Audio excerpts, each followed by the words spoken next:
17 R&B stars, with shockingly bad hygiene. Today, we're pulling back the velvet curtain on 17 legends who gave us soul swagger and history, but whose backstage stories might make you step back and blink. These aren't tabloid hit pieces. They're the gritty tour whispers, studio memories, and road-worn myths that followed giants like James Brown, Sly Stone, and Miles Davis. Why did some of the greatest performers ever carry a reputation for being funky in the literal sense? And what does that really say about life on the road for Black excellence in America? If you're ready for the truth behind the legend, hit like, subscribe, and stay with us to the end. James Brown. James Brown was a live wire, a man who seemed to run on invention and sheer will. On stage, he fused gospel shout, blues grit, and rhythm into a spectacle that left crowds breathless. Bandmates have described his concerts as endurance tests, non-stop footwork, sudden drops to the floor, and a voice that could cut through any hall. That volcanic output helped build his legend as the architect of funk and the eternal showman. Alongside that brilliance, a peculiar backstage habit entered touring folklore. Several road veterans have claimed that Brown treated his stage wardrobe like a personal charm. In their memories, he resisted swapping outfits after performances, convinced that the fabric once baptized in effort carried the spark of previous nights. Whether that belief was spiritual, psychological, or simply routine, the same tailored set reappeared show after show. Do you have something you keep because it feels lucky, even when common sense says to replace it? Anyone who has worked under heat lamps or danced in thick cloth knows what repeated use can do. Sweat, salts, fibers, ventilation is scarce in cramped dressing areas, and travel cases trap moisture. Over time, clothing can develop a strong, lingering smell. Crew stories paint Brown's arrival as detectable before he spoke, not from ego, but from the air itself turning heavy. The transcript dramatizes this as a hallway-filling aura. That's vivid, though still anecdotal. It's important to separate verified history from colorful rumor. No reputable biography documents a hygiene problem, and Brown's private routines weren't formally recorded. What we can say with confidence is that mid-century touring was punishing long drives, smoky venues, and tight schedules that left little room for comfort. In that setting, an artist devoted to ritual and continuity could easily become the subject of funky suit legends. The contrast keeps the story alive. Brown looked immaculate in photos, pressed lapels, polished shoes, hair set like armor, while the whispers suggest a rougher human reality behind the curtain. Genius comes with quirks, and for James Brown, the myth of the unchanging outfit became one more note in his life. Cab Calloway. Cab Calloway strode through the swing era like a spotlight with legs. Long before music videos or social media, he understood image, the sharp zoot suits, the wide grin, the high-stepping swagger, the voice that could turn a packed ballroom into a single bouncing heartbeat. When he launched into Mini, the moocher crowds didn't just listen, they joined him trading call and response lines as if they'd rehearsed for weeks. He was a band leader, a comedian, a dancer, and a cultural force who made sophistication look effortless. But behind that polished front, touring life in the 1930s and 40s could be relentless. Night after night meant late exits, early arrivals, smoky clubs with poor ventilation, and schedules that rarely allowed for the kind of calm routine people think fame provides. In old backstage chatter passed down more as jazz world folklore than courtroom testimony, Calloway was said to be one of those stars who sometimes let exhaustion win over personal upkeep. The transcript repeats a specific rumor that after long stretches of partying and travel, he occasionally skipped full baths for days at a time. According to the same stories, Calloway didn't ignore the issue, he tried to outsmart it. Instead of stepping into a tub, he allegedly reached for cologne, and not in small doses. The claim is that he poured it on, heavily layering fragrance over the natural odor that builds when hot nights and long hours stack up. The result in these accounts wasn't fresh, but a complicated cloud-sweet perfume tangled with the sourness of fatigue. People close to the stage supposedly felt it first, especially when he swung his arms or danced near the bandstand. Now, to stay honest, There is no solid archival record proving Calloway had poor hygiene. No authoritative biography lists it as fact. What's real is the context that gave birth to such tales. In that era, black entertainers faced grueling road conditions and limited accommodations, often traveling farther and working harder for less comfort. Legends grow in those spaces, especially around a man as larger-than-life as Cab. So whether the Cologne story is literal truth or an exaggerated memory, it fits the broader picture: a dazzling performer navigating a demanding world, sometimes leaving behind not only music in the air, but a bit of human reality too. Bo Diddley stood at the crossroads where rhythm and blues cracked open and rock and roll rushed through. With his handmade boxy guitar and that signature Bo Diddley beat, he didn't just play songs, he built a pulse that later artists would borrow for decades. On stage, he was all electricity, sharp strums, playful shouts, thick glasses catching the light, and a swagger that felt both streetwise and futuristic. Friends and collaborators often described him as a man who loved consistency. Certain grooves, certain looks, certain habits that made him feel like himself wherever the road took him. One of those habits became a much-repeated road story. Bo had a favorite leather jacket, part armor and part identity, and people who traveled with him said he rarely let it out of reach. He wore it while performing, while riding in vans, while hanging around venues, and if the tales are accurate, even when resting between dates. Leather is tough, stylish, and iconic, but it's also a sponge for heat. When a performer sweats through high-energy sets night after night, that material doesn't breathe the way cotton does.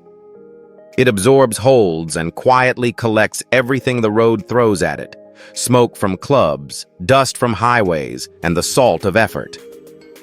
Have you ever owned something you loved so much you wore it far past the point anyone else would?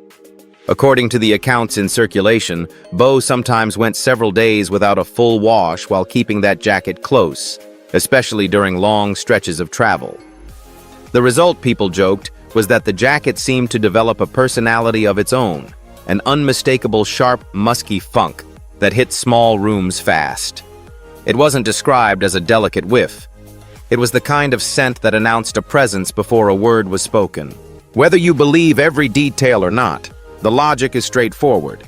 Repeated sweat plus sealed material plus minimal airing out equals a powerful blend. To be fair and accurate, there's no formal biography that labels Bo Diddley as unhygienic. What is certain is the environment he worked in: hot clubs, relentless schedules, and a touring system that offered little comfort, especially for black musicians in mid-century America. In that world, practical priority often went to the next show, not the next shower. The leather jacket legend survives because it connects to something true about Bo. He was original, stubbornly himself, and loyal to the things that made him feel ready to play. Even icons can carry a little road dust along with their genius. Howlin' Wolf. Howlin' Wolf was not built for the background. Born Chester Arthur Burnett, he rose from the Mississippi Delta with a frame like a tree trunk and a voice that sounded torn from the earth itself. When he stepped to a microphone, everything around him seemed to shrink: the band, the room, even the audience's chatter. That growl, half thunder, half warning, became a blueprint for generations of blues and rock singers. Yet the life that shaped that sound was harsh, physical, and unromantic, and the stories that follow him carry that same raw grain. In the transcript's telling, Wolf's presence came with more than sonic weight. People who interviewed him or shared tight spaces on the circuit later described a heavy personal aroma, the kind that didn't drift so much as settle. It wasn't framed as a single cause, but a blend: long nights in cramped juke joints, sweat baked in understage heat, cigarette haze clinging to fabric, and the bourbon he was known to enjoy. The account suggests that he didn't fuss over washing during stretches of travel, and that the scent became part of the atmosphere around him, almost an extension of his intimidating aura. Let's be careful with truth here. There's no definitive medical record or vetted biography stating Wolf neglected cleanliness. What is historically consistent is the world he moved through. Southern blues venues of the 1940s and 50s were small, smoky, and packed often without reliable airflow. Musicians drove for hours, played until morning, then drove again. Add the fact that black performers faced limited lodging options and tougher road conditions, and you get an environment where comfort was scarce and routines were constantly disrupted. In that setting, a strong road smell wasn't unusual. It was almost occupational. Why do these tales stick to Wolf more than others? Because they match his image. He was called Wolf for a reason. Wild, untamed, unconcerned with polishing edges for anyone. The rumor of a pungent wake fits the myth of a man who lived rough and sang rougher. Whether exaggerated or true in parts, the story points back to the same core howlin' wolf was authenticity made flesh. His music didn't arrive in perfume. It arrived in sweat smoke and lived experience. Sly Stone-born Sylvester Stewart didn't just front a band. He rewired the sound of modern America. With Sly and the Family Stone, he fused soul, psychedelic rock, gospel, and street funk into music that felt like a celebration and a protest at the same time. In the late 1960s, when the country was tense and divided, Sly put a multiracial mixed gender group on stage and made it look not only possible, but inevitable.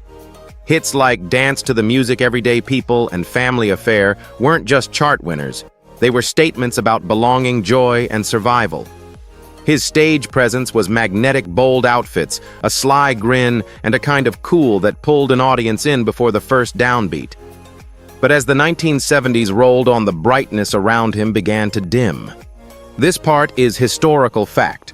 Sly's drug addiction worsened. His schedule became unpredictable, and the Family Stone slowly fractured under the strain. Studio sessions dragged into days, sometimes weeks, and Sly slipped deeper into isolation.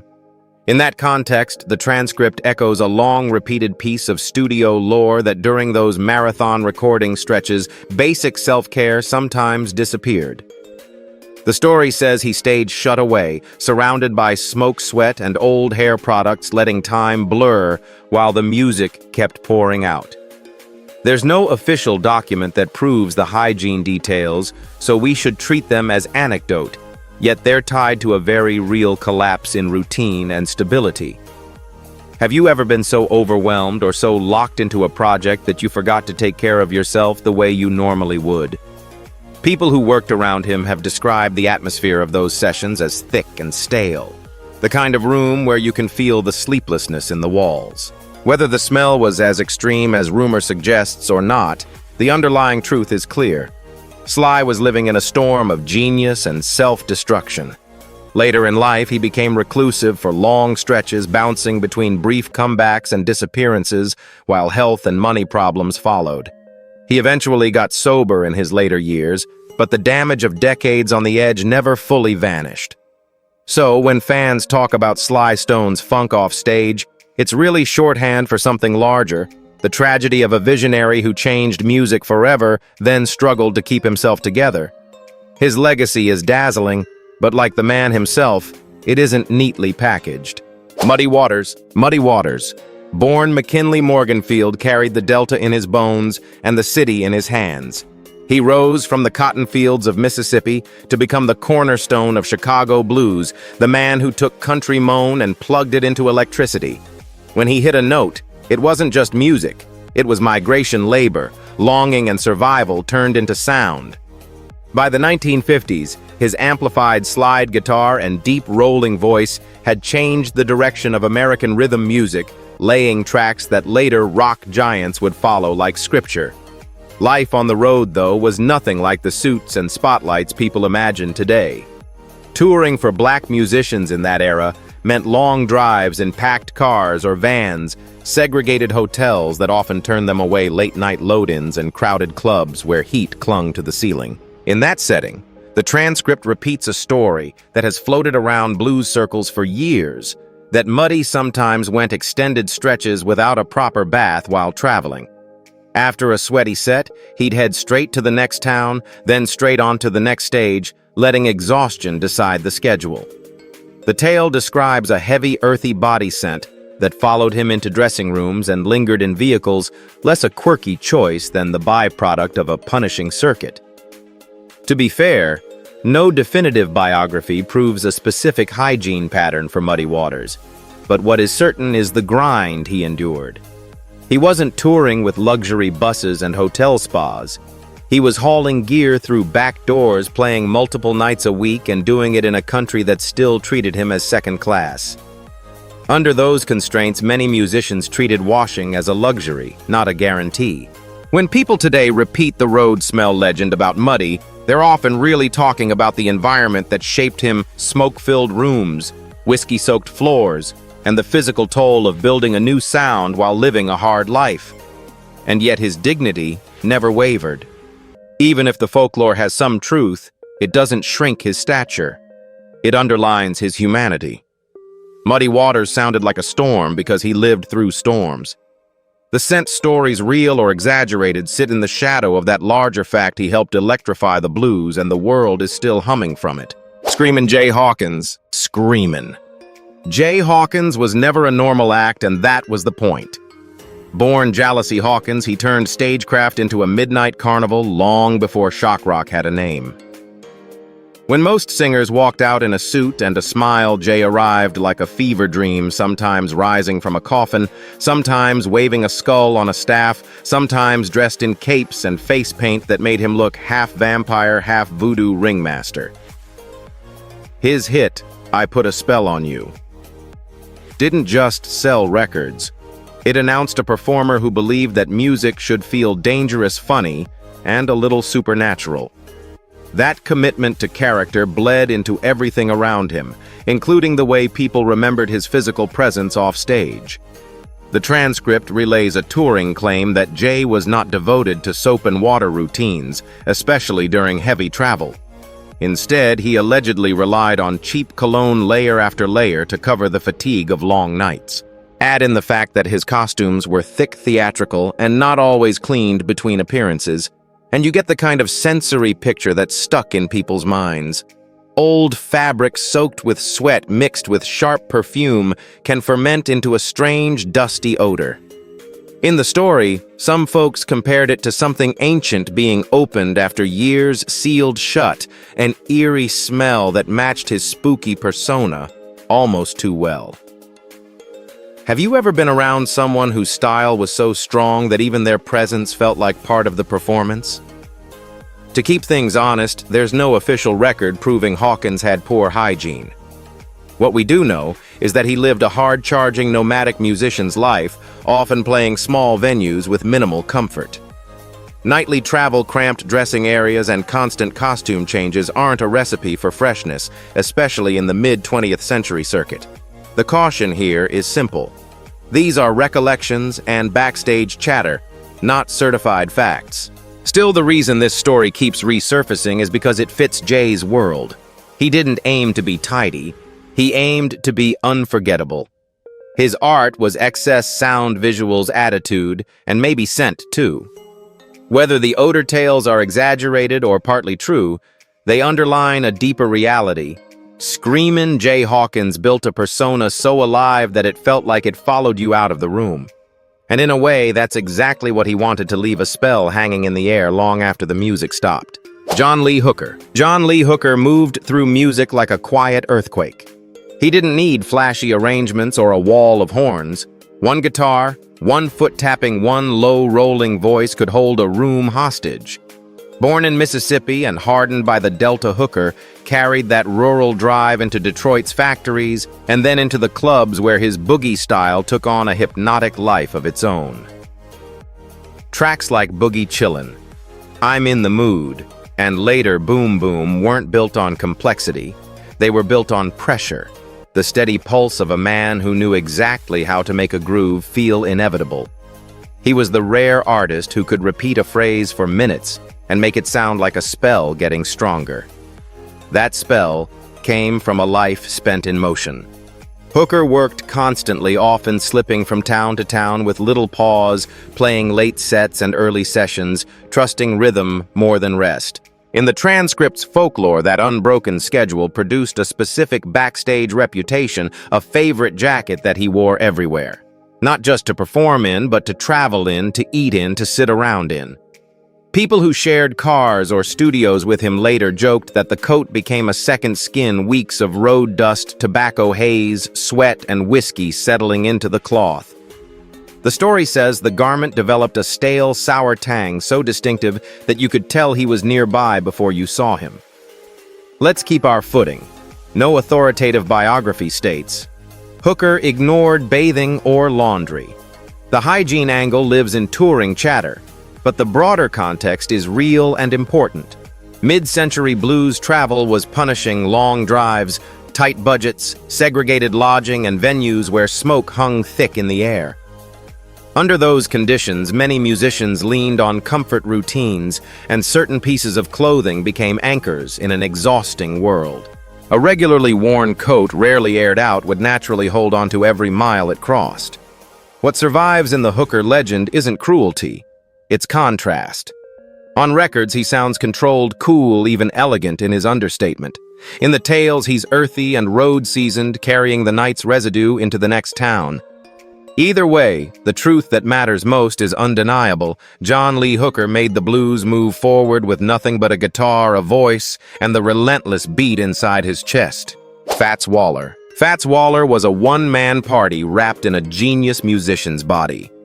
Born Thomas Fats Waller in Harlem, he became the rare performer who could make a room roar with laughter and then fall silent on the next chord.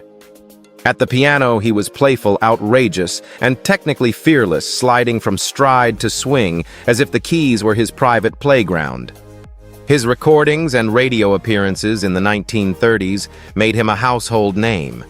But his real kingdom was the late-night club where he could stretch a tune toss in jokes and turn an ordinary set into a full-blown event. The same non-stop nightlife that powered his legend also fed the kind of stories we're talking about here. Waller lived in an era of cramped jazz rooms, thick cigarette fog, and marathon gigs that ran until the sun started arguing with the streetlights.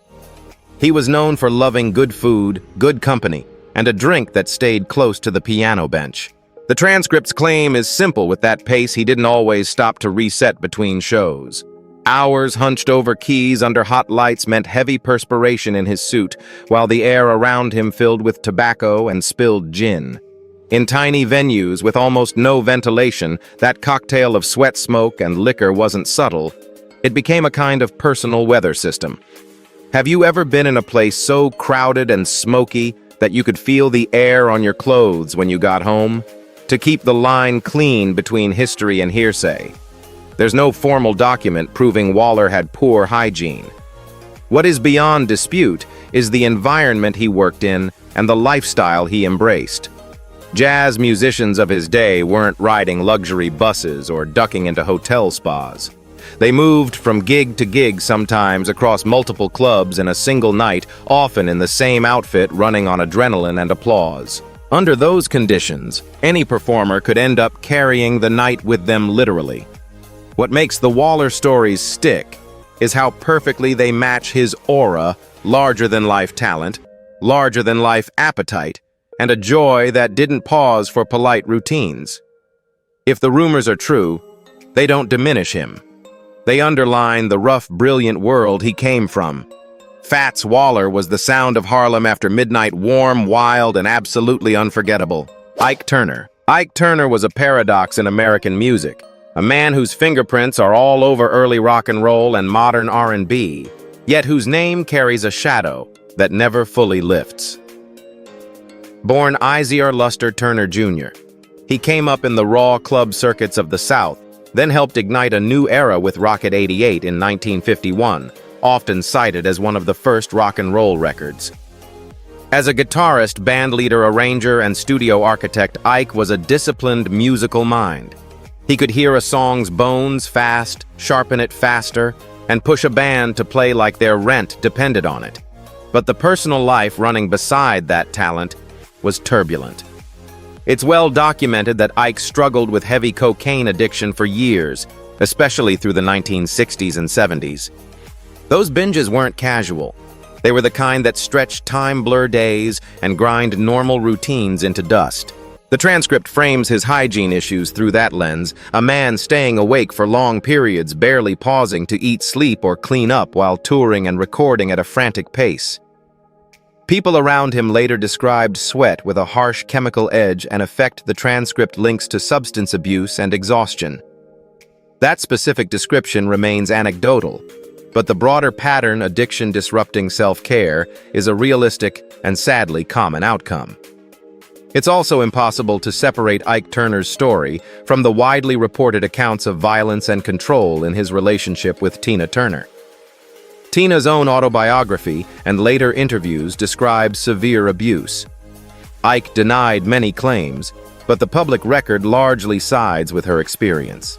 That history matters here because it shows how deeply his private world was unraveling during the same years his career was peaking. When someone's life becomes that chaotic, drugs, paranoia, constant motion, conflict, clean living is rarely the priority. There's no credible biography that lists Ike as filthy in some cartoonish sense. What exists is a chain of testimony about a man in collapse where grooming fell behind the next hit, the next high, the next crisis. His musical legacy remains enormous. His personal legacy remains painful. Put together, the Hygiene folklore isn't a cheap punchline. It's another symptom of a genius burning himself from the inside out. Rick James. Rick James lived like his music sounded loud, glittering, and a little dangerous. Born James Ambrose Johnson, Jr., he came up through the rough edges of street life and the discipline of military service, then exploded in the late 1970s and early 80s with a brand of funk that was part party, part provocation. He wasn't just a singer. He was a walking spectacle, braids swinging boots, stomping sequins catching every spotlight. When Super Freak hit, it didn't merely climb charts, it practically kicked the door off its hinges and invited everyone inside. That same non-stop anything-goes lifestyle produced stories that traveled with him from studio to tour bus. The transcript describes a pattern that many insiders have repeated over the years. Rick was famous for disappearing into multi-day benders where sleep and grooming were optional. In those stretches, he'd move from recording rooms to after-hours parties without a real break, letting sweat, cigarette haze, spilled liquor, and whatever else was around become part of his atmosphere. Rather than resetting, he supposedly added new layers, fresh cologne on top of old nights, new clothes over a body that hadn't seen a shower in days. The result, people claimed, was a chaotic blend that matched his personality, sharp, sweet, smoky, and overpowering in tight spaces. Have you ever known someone who lived so fast that the basics of daily life just couldn't keep up? Now, to stay grounded, there's no formal record stating Rick James had a hygiene disorder. What is firmly documented is the larger frame, his heavy cocaine use, legal trouble, and long stretches of instability that eventually derailed his career. In that kind of spiral, self-care often collapses first. So while the exact smell stories remain in the realm of touring lore, the context that feeds them is real. Anyone who has watched addiction up close knows it doesn't just change moods. It changes sleep structure, priorities, and the body itself. The irony is that Rick's art was about freedom and pleasure, but the cost was steep. He burned bright, then burned out, leaving a legacy that's both thrilling and tragic.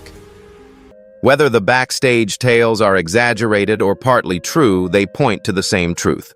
Rick James didn't just perform funk, he lived it for better and for worse. George Clinton didn't walk into the funk universe, he built it, then invited the rest of us to live there. As the mastermind behind Parliament and Funkadelic, he turned late 60s soul into a far-out sci-fi carnival, where groove was a philosophy and imagination was law.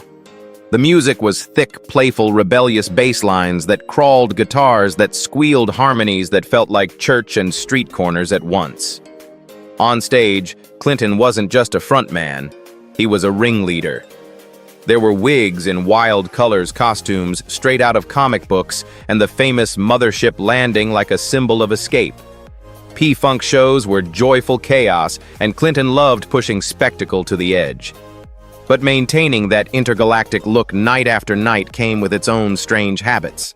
The transcript points to a specific one that's floated around for years: Clinton's hair. He was known for elaborate styles that took time to set up and were part of the brand.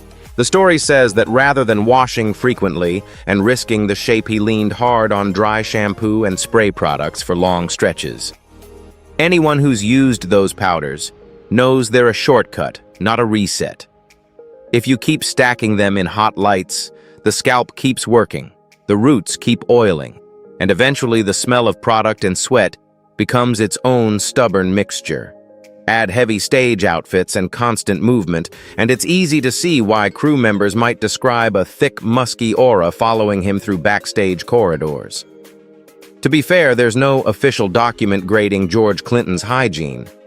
What's undeniable is the reality of that era's touring grind, packed buses, tight schedules, smoky venues, and performances that were more marathon than stroll. In that environment, even the most creative genius can start treating showers like optional interruptions. And Clinton was nothing if not devoted to keeping the show's illusion alive. The funk wasn't just something he played, it was an entire world he had to wear night after night. So when people talk about Clinton being funky in a literal sense, it's less a scandal and more a side effect of living inside his own mythology. He chose spectacle, sound, and story first, and the universe he created still smells figuratively like freedom. Wilson Pickett. Wilson Pickett was a storm in a tailored suit. Born in Alabama and sharpened by the church and the Chitlin circuit, he came to fame in the mid-1960s with a voice that didn't ask for attention. It commanded it. When Pickett sang, it was as if the microphone had to brace itself. In the Midnight Hour, Mustang Sally and Land of 1,000 Dances weren't simply hits. They were declarations driven by a rasp that carried both joy and fight. He performed like a prizefighter, leaning into the beat, sweating out every phrase, turning a 3-minute song into a full-body experience. The transcript ties Pickett to a familiar kind of road legend, a singer whose touring pace sometimes outran his personal routine. In the story, he was said to skip showers for short stretches while traveling, then attempt to disguise the fatigue with cologne. Not a subtle spritz, more like a quick armor against the scent of long drives, late sets, and clothes that never fully dried. The result, according to people who claim they were nearby, was a thick chemical sweetness tangled with road sweat. Instead of fresh, it became a wall of scent, hovering around the microphone strong enough that bandmates had no choice but to breathe through it for an entire show. Have you ever put on too much fragrance thinking it helped only to realize later it made things worse? Now let's keep this truthful. There is no definitive biography that labels Wilson Pickett as unclean, and no reliable formal record describing a hygiene problem. What is real is the era and workload. Soul stars of the 1960s often played one-nighters across multiple states, riding in cramped vehicles, arriving just in time to sound check, then leaving again after the last encore. Many venues were hot, smoky, and packed tight with little space to reset between sets. Under those conditions, it wasn't unusual for performers to fall into survival mode, prioritizing the next stage over the next bath. Fragrance became a quick fix for exhaustion, especially in a time when grooming on tour wasn't streamlined like it is now. The reason these tales stick to Pickett is because they match his intensity. He wasn't a gentle crooner. He was a man who attacked the groove. If sweat was part of the price of that power, people remembered it. Whether the cologne story is fully accurate or partly exaggerated, it points to a deeper truth. Wilson Pickett lived inside the music at full volume, and the road left its mark in more ways than one. Tracy Chapman. Tracy Chapman entered popular music like a quiet truth you couldn't ignore. When she appeared in the late 1980s, just her voice and acoustic guitar and songs that felt carved from real life, she stood apart from the glitter and spectacle of the time. Fast Car became a generational anthem, not because it shouted, but because it listened. Her style was simple, grounded almost stubbornly, ordinary jeans, t-shirts, minimal fuss, the kind of presence that said the work mattered more than the spotlight. That restraint is a big reason why any story about her personal habits surprises people. Among studio chatter repeated in your source, Chapman is linked to a mild but unexpected habit during recording stretches. The claim isn't about wild partying or deliberate neglect. It's more human than that. When she was locked into writing or tracking vocals, she supposedly stayed in the same comfortable outfit for days, sleeping in it, waking up, and returning straight to the mic. In long sessions, especially inside small rooms with dry air and little ventilation, cotton holds onto sweat and moisture. Over time, clothes can pick up a faint, musty odor. Nothing theatrical, just the scent of someone too focused to stop. To be absolutely fair, there's no authoritative biography proving Chapman had any hygiene issue. She has always guarded her privacy tightly, and reliable documentation about her daily routines is scarce by design. So this belongs firmly in the category of studio lore, not established fact. But the logic behind it is easy to understand. Many artists, especially perfectionists, fall into a tunnel when chasing the right take. They lose track of meals, sleep, and everything else that isn't the song. Chapman's reputation has long been that of a disciplined, inward-looking craftsperson, not a celebrity chasing trends. If she ever ignored laundry for a few days, in the name of finishing a record, it would be less a scandal and more a side effect of devotion. What makes this rumor endure is its contrast with her public image. You expect chaos stories about flamboyant stars, not about an artist whose music feels clean as rainwater. Yet even the most steady, thoughtful people can get a little disordered when the creative fire is burning. If anything, the tale reinforces the core truth of Tracy Chapman. She has always put the song first, even when everything else had to wait. Flavor Flav. Flavor. Flav, born William Jonathan Drayton Jr., was never built to be invisible. As Public Enemy's hype man, he wasn't the lead vocalist yet. He became the face you couldn't forget. Bug-eyed shades, wild grin, and that oversized clock swinging on his chest like a siren. On stage, Flav was pure ignition. He danced, yelled ad-libs, bounced across risers, and pulled the crowd into the message Chuck D was delivering. In a group defined by urgency and discipline, Flav was the spark that made the whole machine feel alive. But his life off stage was often the opposite of tidy. The transcript ties him to a rough patch in the late 80s and 90s, when his personal world was unstable and fast-moving. That part lines up with what's publicly known.